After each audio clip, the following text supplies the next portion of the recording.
দেখেন কাতারের কি অবস্থা। এটা হলো তালাবাত কোম্পানি।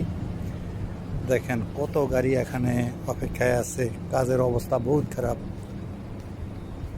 দেখেন সবাই কত গাড়ি, আগে দুই একটা গাড়ি ছিল, এখন শয়ে শয়ে গাড়ি হুন্ডা দিয়া তালাবাতের সেই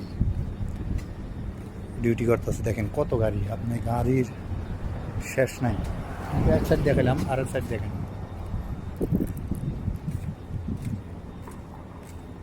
যেই গাড়ি দিয়ে মানুষ বাংলাদেশে শো আপ করে, এই গাড়ি দিয়ে এখন মানুষ ডেলিভারি ডেলিভারি করে। একটা দামি দামি গাড়ি দেখেন, পালসার, দামি দামি গাড়ি, যেগুলো আমাদের দেশের ছেলেরা শো আপ করে, আর সেই গাড়ি দিয়ে মনে করেন এখানে ডেলিভারি টানে।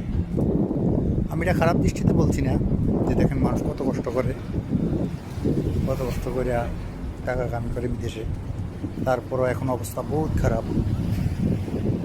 কারণ পরিস্থিতি বহুত খারাপ। কাতারের মানুষ তারপর কর্ম পাইতেছে না, কাম নাই, কাজ নাই।